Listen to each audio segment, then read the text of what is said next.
पाकिस्तान में बड़ी हलचल मची हुई है। पाकिस्तान में मुनीर को CDF बनाए जाने के बाद कैसे हंगामा मचा हुआ है, कैसे ट्रंप ने मुनीर को फंसा लिया जिससे मोदी ट्रंप ने पाकिस्तान को घेर लिया है, जानिए सुशांत सिन्हा से। पाकिस्तान में बड़ी हलचल मची हुई। मुनीर का प्रमोशन करके उसे CDF बना दिया गया, यानी चीफ ऑफ डिफेंस फोर्सेस, मतलब पाकिस्तानी सेना के तीनों विंग्स का चीफ। अब पाकिस्तानियों को समझ नहीं आ रहा कि इस पर रिएक्ट कैसे करना है, क्योंकि मुनीर जब जनरल था तब तो पाकिस्तान को भारतीय सेना ने इतना फोड़ा, और सिर्फ फोड़ा ही नहीं, बकायदा एक एक सबूत दुनिया को दिखाया कि देखो इतना मारा है इसको। अब जब आतंकियों के सॉफ्टवेयर वाला मुनीर CDF बना है तो कहीं पाकिस्तान के लिए कयामत के दिन और नजदीक तो नहीं आ गए। वैसे भी पाकिस्तानी सेना से लेकर सरकार तक की धड़कनें बढ़ जाती हैं जब PM मोदी को कहते हुए सुनते हैं कि ऑपरेशन सिंदूर अभी खत्म नहीं हुआ है। इस बार भी जब दुनिया की मीडिया दिल्ली में मोदी पुतिन मुलाकात को कवर कर रही थी, तब भी PM मोदी ने दोस्त पुतिन की मौजूदगी में पहलगाम आतंकी हमले का जिक्र किया। इतना ही नहीं, उन्होंने तो यहां तक कहा कि चाहे पहलगाम आतंकी हमला हो या साल 2024 में मॉस्को के क्रोकस सिटी हॉल पर हुआ आतंकी हमला, दोनों की जड़ें एक ही थी। याद रखिए, जब बात आतंकवाद के जड़ों की होती है तो समझना कोई मुश्किल नहीं कि इशारा कहां होता है। आज की पूरी क्लास में इसी पर बात करेंगे कि क्या वाकई मोदी बर्फ के छटने का इंतजार कर रहे हैं। मुनीर को आनन फानन में CDF बनाने के पीछे आखिर शहबाज एंड कंपनी का डर क्या है? सबसे पहले ये एक तरफ क्रिया है, दूसरी तरफ प्रतिक्रिया। एक तरफ दुनिया के लिए शांति की गारंटी है, समृद्धि है, दूसरी तरफ दुनिया के लिए इस्लामिक आतंकवाद से भरा तबाही बर्बादी का सामान। एक तरफ उम्मीद है, दूसरी तरफ अंतहीन अंधेरा। सवाल यह है कि दुनिया में चर्चा किस तस्वीर की ज्यादा है?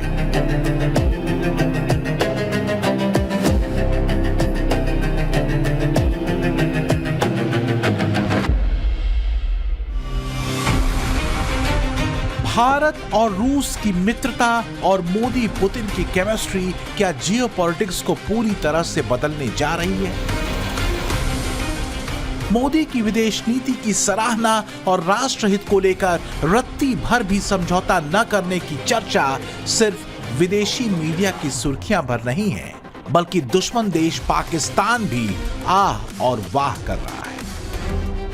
नए नए CDF बने मुनीर की सांसें अटकी हुई हैं। वो मना रहा है कि भारत पाकिस्तान सीमा पर जमी बर्फ कुछ और लंबी रह जाए।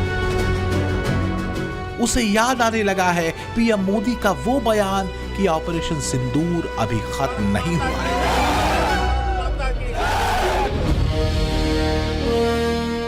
लेकिन वजह क्या है? ऐसा क्या हो गया कि मुनीर के तोते उड़े हुए हैं? क्या शहबाज और जरदारी ने मुनीर को CDF बनाकर बलि का बकरा बना दिया? शहबाज और जरदारी के खेल में फंस गया मुनीर? ऑपरेशन सिंदूर 2 के बारे में सोचकर हालत क्यों पस्त है? 1970 के बाद पाकिस्तानी आर्मी में एक बड़ी ओवरहॉलिंग की गई। हाँ ना इफ बट किंतु परंतु करते मुनीर को पाकिस्तानी प्रधानमंत्री शहबाज शरीफ ने इस्लामिक देश का पहला चीफ ऑफ डिफेंस फोर्सेस बना दिया है। लेकिन सवाल यह है कि आखिर ऐसा हुआ क्यों है? ये वाकई पाकिस्तानी सेना के दुरुस्तीकरण के लिए हुआ है या फिर अपनी गद्दी और जिंदगी बचाने के लिए? क्योंकि चाहे पाकिस्तानी प्रधानमंत्री शहबाज हो या राष्ट्रपति आसिफ अली जरदारी, दोनों जानते हैं कि पाकिस्तानी आर्मी से पंगा लेने का मतलब पाकिस्तान में क्या होता है। पाकिस्तान के इतिहास में कभी जुल्फिकार अली भुट्टो का सेना प्रमुख जनरल जियाउल हक से टकराव हुआ था। नतीजा यह हुआ कि भुट्टो को विवादित मुकदमे में फांसी दे दी गई। बेनजीर भुट्टो सेना से भिड़ी तो पाकिस्तान छोड़ना पड़ा। नवाज शरीफ ने जनरल मुशर्रफ से पंगा लिया। 1999 में तख्ता पलट हुआ, जेल गए और निर्वासित हुए। इमरान खान की असी मुनीर से नहीं पटी तो फिलहाल जेल में पड़े हैं। सच ये है कि जब जब पाकिस्तान में सेना भारत से बुरी तरह पिटी, तब तब वहां तख्ता पलट हुआ। यह आप मोटे तौर पर देख सकते हैं। 1971 में जुल्फिकार अली भुट्टो पाकिस्तान के राष्ट्रपति थे। भारतीय सेना ने पूर्वी पाकिस्तान में पाकिस्तानी सेना को न सिर्फ बुरी तरह पीटा बल्कि नाक तक रगड़वा ली। यही हाल 1999 में कारगिल में हुआ। पाकिस्तानी सेना की भारतीय सेना ने मिट्टी पलीद कर दी थी। तो क्या 2025 में ऑपरेशन सिंदूर में इंडियन आर्मी से पिटी पाकिस्तानी सेना और जनरल मुनीर के कोप से बचने के लिए शहबाज ने मुनीर को फौरन आला पद दे दिया? पाकिस्तान इकलौता ऐसा देश होगा जहां सेना के बुरी तरह पिटने और मुंह की खाने के बाद वहां के जनरल को एक के बाद एक सम्मान मिलता जा रहा है। जिस जनरल को खुद पाकिस्तानी फील्ड मार्शल कहते हैं, अब वो चीफ ऑफ डिफेंस फोर्सेस यानी पाकिस्तान की तीनों सेनाओं का चीफ बनकर बैठ गया। क्या उसे यह तमगा इसलिए दिया गया क्योंकि मुनीर ने भले ही वर्दी सेना की पहनी हो, लेकिन वो सोचता आतंकियों की तरह है? मुनीर का हिंदू नफरत से भरा भाषण मैं आपको पहले भी सुना चुका हूं। तो क्या भारत को सतर्क होने की जरूरत है? पिछले दिनों बीएसएफ के कश्मीर फ्रंटियर के आईजी ने खुलासा किया था कि एलओसी के उस पार 69 आतंकी लॉन्च पैड एक्टिव हैं। हालांकि ये बात पाकिस्तान और मुनीर दोनों जानते हैं कि भारत के खिलाफ की गई एक गलती उनकी बर्बादी के फरमान पर सिग्नेचर की तरह हो। मुनीर अपनी सेना की हैसियत, हिम्मत और हौसले तीनों को बखूबी जानता है। कुछ महीने पहले ही ऑपरेशन सिंदूर में उसे ताजा एक्सपीरियंस भी मिला है। भारतीय सेना का निशाना बने पाकिस्तानी फौजियों के जनाजे को कंधा देने का, लिहाजा वो भारत से डायरेक्ट पंगा लेने का जोखिम नहीं उठाएगा। मुनीर जानता है कि मोदी भारत की सुरक्षा को लेकर किसी की नहीं सुनते। मोदी ने ऑपरेशन सिंदूर पर ट्रंप के झूठे दावे को नहीं सुना। तमाम प्रेशर के बावजूद रूस भारत के रिश्तों पर अपनी नीति अडिग रखी। मोदी ने पुतिन से अपनी दोस्ती का संदेश दुनिया को दिया। मतलब सीधा और साफ है, भारत को उकसाने के मायने होंगे पाकिस्तानी सेना की कब्र खोदना। देश के रक्षा मंत्री से लेकर आर्मी चीफ तक ये बता चुके हैं कि अगली गलती करने से पहले पाकिस्तान को ये तय कर लेना होगा कि उसे भूगोल में रहना है या फिर इतिहास बन जाना है। पाकिस्तान की जहां तक बात है तो अब उसकी एक एक इंच जमीन हमारी ब्रह्मोस की पहुंच में है। और ऑपरेशन सिंदूर में जो हुआ वह तो सिर्फ ट्रेलर था मेरे साथियों। ऑपरेशन सिंदूर में जो हुआ वह तो केवल एक ट्रेलर था, पर उस ट्रेलर ने ही पाकिस्तान को यह एहसास दिला दिया कि अगर भारत पाकिस्तान को जन्म दे सकता है तो समय आने पर वह, अब आगे मुझे बोलने की कोई जरूरत नहीं है। इस बार भारत देश पूरी तैयारी के साथ है और इस बार वो संयम नहीं रखेगा जो सिंदूर 1.0 में हमने संयम रखा था। इस बार हम आगे की कार्रवाई करेंगे और कुछ ऐसी कार्रवाई करेंगे कि हो सकता है पाकिस्तान को सोचना पड़े कि उसे इतिहास में भूगोल में रहना है कि नहीं रहना है। भारत ने अपनी तैयारी पूरी कर रखी है। भारतीय सेना का एक्शन मोड वाला बटन अभी ऑफ नहीं हुआ है। जमीन से आसमान तक और समंदर की हदों में हर एंगल से पाकिस्तान पर निशाना सधा हुआ है। भारतीय सेना कई युद्धाभ्यास ऑपरेशन सिंदूर के बाद बदली हुई परिस्थितियों को ध्यान में रखते हुए योजनाबद्ध तरीके से कर चुकी है। भारत ने पाकिस्तान की सीजफायर की घोषणा के बाद से 6 महीनों में करीब 20 युद्धाभ्यासों में हिस्सा लिया है। ये औसतन हर महीने 3 से ज्यादा या हर दिन में 1 युद्धाभ्यास का है। इनमें से कई बहुपक्षीय या द्विपक्षीय युद्धाभ्यास महीनों पहले से तय थे। हाल ही में 30 अक्टूबर से 10 नवंबर तक भारतीय सेना की तीनों विंग्स यानी आर्मी, नेवी और एयरफोर्स ने मिलकर राजस्थान, गुजरात, सरक्रीक में एक्सरसाइज त्रिशूल 2025 किया था। इससे घबराए पाकिस्तान ने ठीक पहले कुछ हवाई मार्गों पर नोटा जारी कर प्रतिबंध लगाया था। तो सीमाओं पर भारत की आर्मी, नेवी और एयरफोर्स की एक्सरसाइज है, तो मोदी पुतिन की शानदार दोस्ती वाले जेस्चर के साथ आतंकवाद के खिलाफ एक ध्वनि भी है। जाहिर है क्लियर कट संदेश पाकिस्तान में मुनीर और शहबाज के लिए है। आतंकवाद के विरुद्ध लड़ाई में भारत और रूस ने लंबे समय से कंधा मिलाकर सहयोग किया है। पहलगाम में हुआ आतंकी हमला हो या क्रोकस सिटी हॉल पर किया गया कायरतापूर्ण आघात, इन सभी घटनाओं की जड़ एक ही है। भारत का अटल विश्वास है कि आतंकवाद मानवता के मूल्यों पर सीधा प्रहार है और इसके विरुद्ध वैश्विक एकता ही हमारी सबसे बड़ी ताकत है। बस पीएम मोदी की इसी लाइन पर मुनीर, शहबाज एंड कंपनी का हलक सूख जाता है, क्योंकि इस्लामिक आतंकवादी इस्लामिक मुल्क पाकिस्तान की रीढ़ है। मुल्ला मुनीर इन्हीं आतंकियों की किताब पढ़कर बड़ा हुआ है। समझना मुश्किल नहीं कि भारत से चिढ़ने और भारत में इस्लामिक आतंकियों को भेजने के पीछे असल मैटर यानी तत्व है हिंदू हेट। मुनीर कहता है कि एक मुसलमान होने के नाते उसके विचार अलग हैं और लक्ष्य अलग हैं। सवाल यह है कि इस्लामिक आतंकवादियों और उनको पालने पोसने वाले पाकिस्तान का लक्ष्य आखिर है क्या? ट्रंप को समझ में आ रहा है कि कट्टरपंथी इस्लाम के खतरे क्या हैं।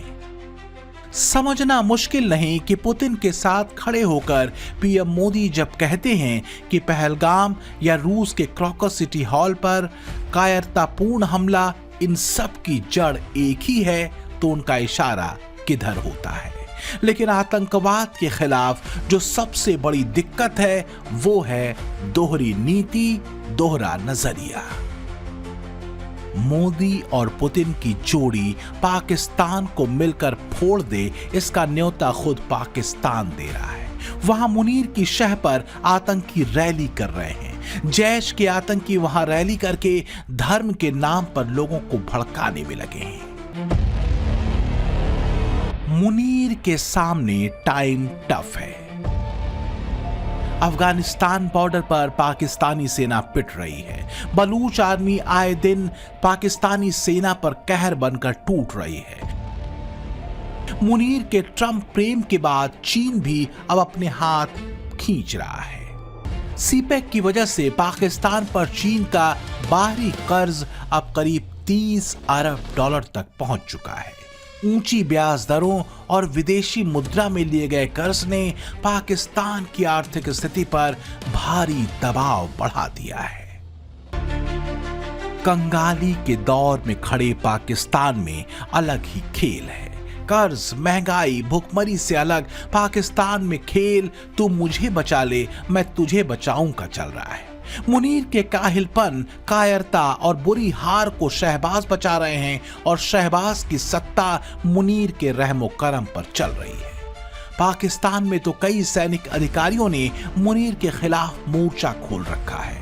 मुनीर बनाम शरीफ के मुद्दे पर न सिर्फ सेना बल्कि पत्रकारों के साथ ही पूरा पाकिस्तान बटा हुआ है।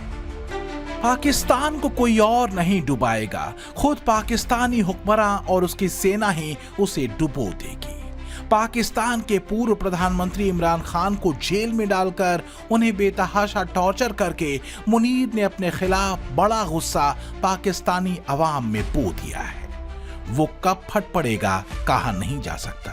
ऐसे में मुनीर को बचाने न तो सेना आएगी और न ही आतंकी ब्रिगेड।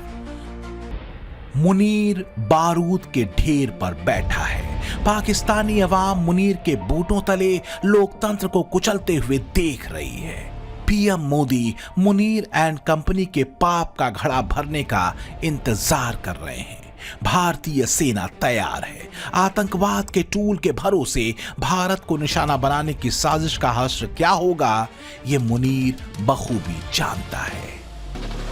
पीएम मोदी चूकने वाले नहीं है। इंतजार बस पाकिस्तान की एक गलती का है।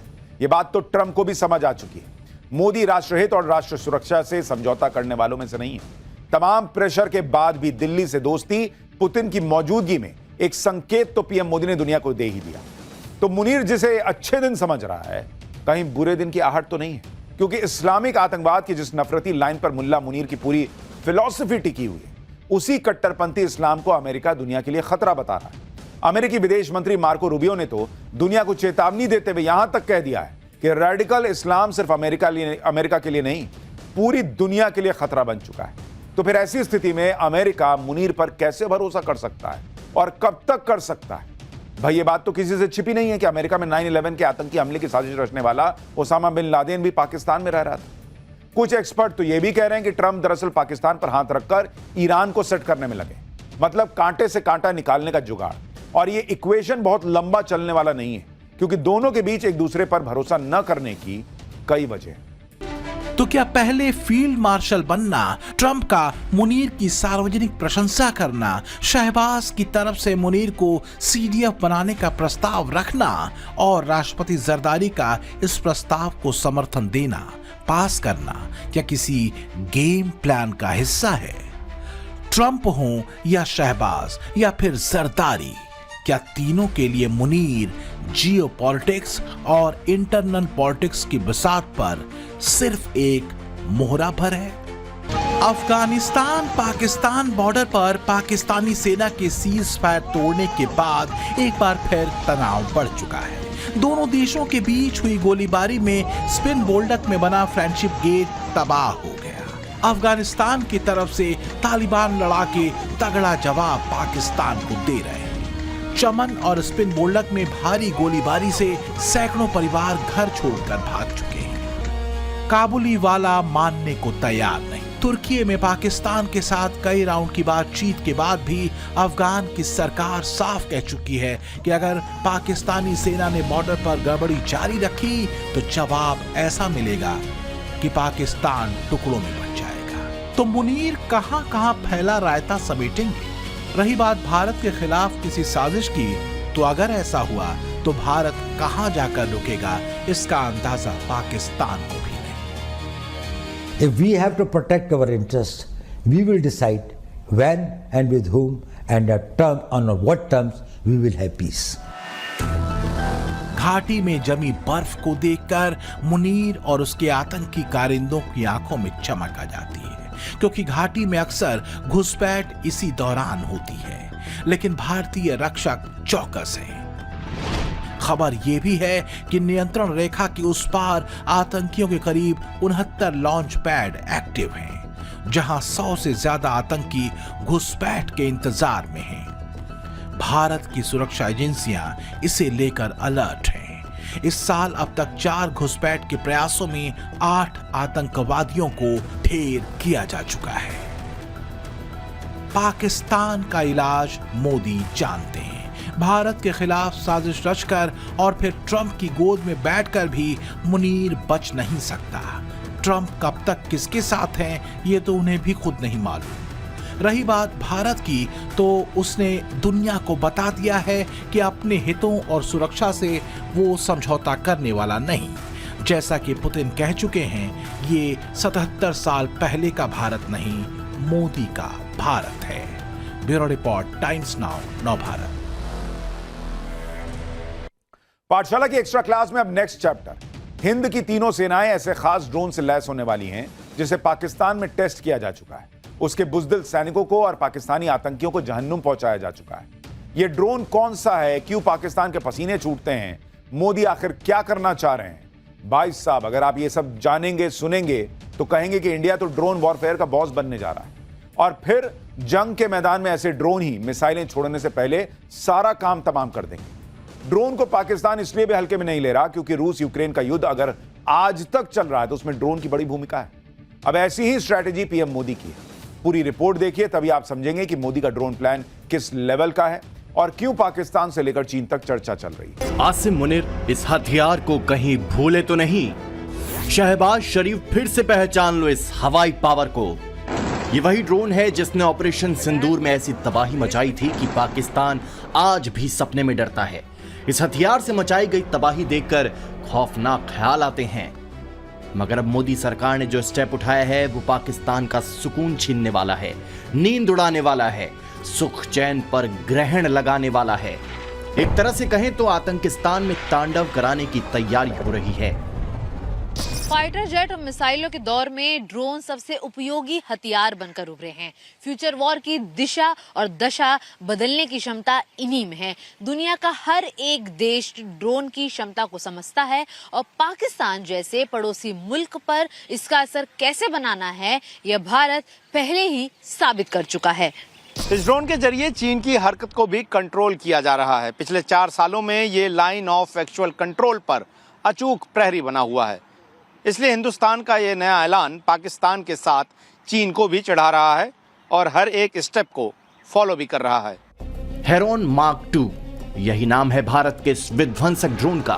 बाज की तरह दिखने वाला ये हथियार अचूक और ताकतवर है। इसकी ताकत की नुमाइश इंडियन आर्मी और एयरफोर्स कर चुकी है। अब ये नेवी के पास भी पहुंचने वाला है। भारतीय नौसेना इमरजेंसी खरीद के तहत हेरॉन मार्क 2 ड्रोन खरीद रही है।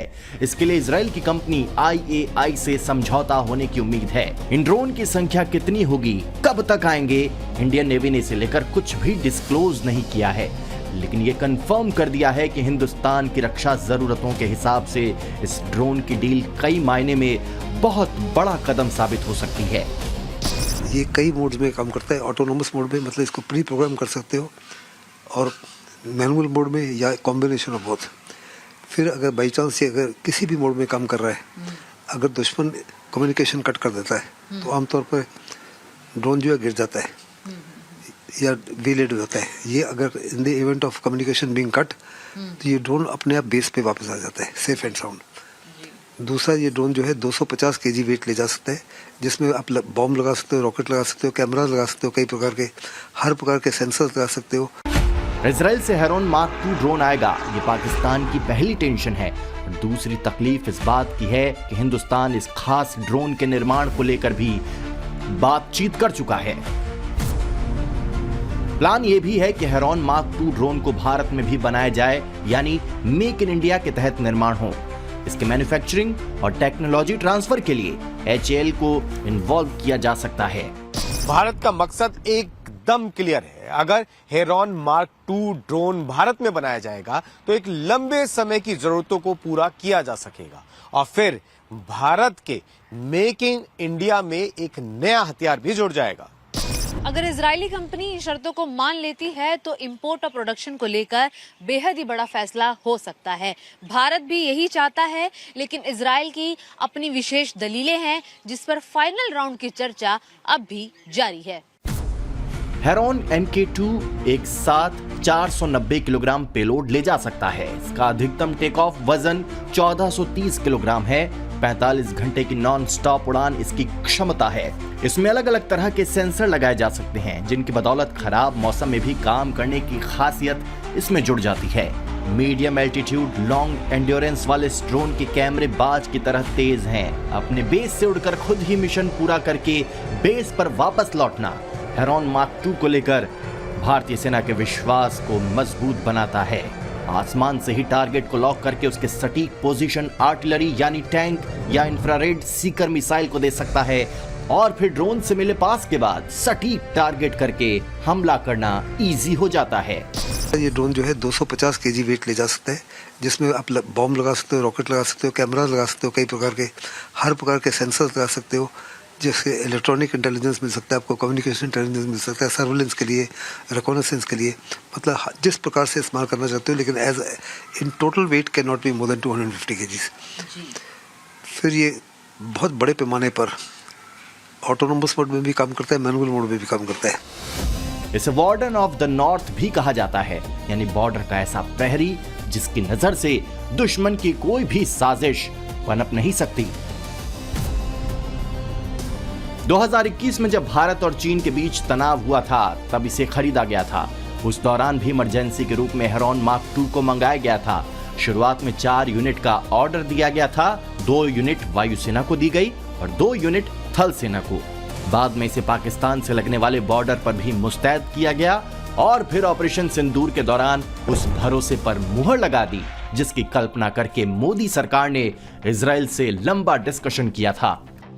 ये ड्रोन इलेक्ट्रॉनिक वॉरफेयर की स्थिति के हिसाब से बनाया गया है, जिसे अलग अलग लोकेशन से ऑपरेट भी किया जा सकता है और रिकवर भी किया जा सकता है। एनक्रिप्टेड सैटेलाइट कम्युनिकेशन के जरिए ऑटोनोमस मिशन कंट्रोल किया जा सकता है। ग्राउंड स्टेशन से दिया गया हेरॉन मार्क 2 को संदेश मिशन पूरा कर ही मानता है। इंडियन आर्मी ने इजरायली कंपनी IAI के 3 जनरेशन के ड्रोन इस्तेमाल किए हैं और ये उम्मीदों पर खरे उतरे हैं। सबसे पहले सर्चर ड्रोन भारत ने इजराइल से खरीदा, फिर IAI के बनाए हेरॉन 1 की डील की थी। अब हेरॉन मार्क 2 का इस्तेमाल किया जा रहा है। दुनिया के कई दूसरे मुल्कों में भी इस ड्रोन ने अपनी धमक दिखाई है। खुद इजरायली आर्मी इसे अपने लिए बेहद मुफीद मानती है। आपको हिंदुस्तान के कुछ ऐसे ड्रोन्स के बारे में बताता हूं जो पाकिस्तान को 24/7 डराते हैं। भारत के पास इजराइल का बना हैरोप ड्रोन है। यह 9 घंटे तक उड़ सकता है और इसकी रेंज 500 किलोमीटर तक की। हैरोप भी इजराइल का बना हुआ है और यह 9 घंटे तक उड़ सकता है, लेकिन इसकी रेंज लगभग 1000 किलोमीटर की है। अमेरिका का तैयार किया गया MQ रिपर ड्रोन भी भारत के पास है। यह 1700 किलो तक का पेलोड ले जा सकता है। यह हवा में 27 घंटे रह सकता है और इसकी रेंज 1850 किलोमीटर तक है। रुस्तम 2 को DRDO ने बनाया है और इसकी रेंज 200 किलोमीटर तक है। यह 350 किलो का पेलोड ले जा सकता है। ड्रोन वॉरफेयर का महारथी बनने के लिए भारत ने एक और बड़ा कदम उठाया है। वो प्लानिंग क्या है, अब उसको डिटेल में देखिए। ये भी खास तरह के ड्रोन होते हैं। बॉर्डर की सिक्योरिटी और जासूस की खबर देना इनका टास्क होता है। ये दुश्मन की नजर में आए बिना अपना काम करते हैं। इन्हें लॉइटरिंग म्यूनिशन ड्रोन कहते हैं, जिसकी डील साइन हो गई है। SDAL और CSIR NAL के बीच 150 किलो वजनी स्टिल्थ लॉइटरिंग म्यूनिशन ड्रोन बनाने की डील हुई है। ये दोनों कंपनियां UAV के डिजाइन, डेवलपमेंट और टेस्टिंग पर काम करेंगे। खास बात यह है कि इस ड्रोन में लगाया जाने वाला वेंकेल NAL ने स्वदेशी तकनीक से बनाया है, इसलिए ड्रोन टेक्नोलॉजी में से भारत की बड़ी छलांग माना जा रहा है। जैसे जैसे युद्ध की रणनीतियां बदल रही हैं, तकनीक नई ऊंचाइयां छू रही है, ऐसे में इलेक्ट्रॉनिक वॉरफेयर के लिए इसे एक बेहद ही स्पेशल वेपन माना जा रहा है। इसकी खासियत यह है कि यह उन इलाकों में भी सक्सेसफुल है, कार्यरत है, जहां पर GPS सिग्नल फेल हो जाते हैं या बिल्कुल उपलब्ध नहीं रहते। इस ड्रोन में AI बेस्ड EOIR सिस्टम है जो इसे युद्ध के क्षेत्र में और ज्यादा स्मार्ट बनाता है और खतरनाक भी। आप समझ लीजिए कि जिस हथियार में AI बेस्ड फीचर हो वो कितना ज्यादा विश्वसनीय होगा और साथ ही साथ आधुनिक भी। यही वजह है कि मेक इन इंडिया वाला यह हथियार अभी से लोगों के फोकस में आ गया है। इस ड्रोन का स्टेल्थ तकनीक का होना सबसे मजबूत ताकत है। 5 किलोमीटर की ऊंचाई तक इसे ऑपरेट किया जा सकेगा। 900 मीटर की गहराई में जाकर निशाना साधा जा सकेगा। 6 से 9 घंटे तक एक साथ उड़ान भरना इसकी खूबियों में गिना जाता है। 150 किलोग्राम का वजन इसके जरिए ट्रांसपोर्ट किया जा सकता है। इस लॉइटरिंग ड्रोन में जो क्षमताएं दी गई है वे भविष्य के हाइब्रिड युद्धों, बॉर्डर मॉनिटरिंग और दुश्मन के क्षेत्रों में गहराई तक स्ट्राइक करने के लिए बेहद अहम है। इस ड्रोन के कई ऑपरेशनल फायदे भी ऐसे हैं जो सुर्खियां बटोर रहे हैं। ये दुश्मन के इलाके में लंबे समय तक मंडराकर टारगेट खोज सकता है।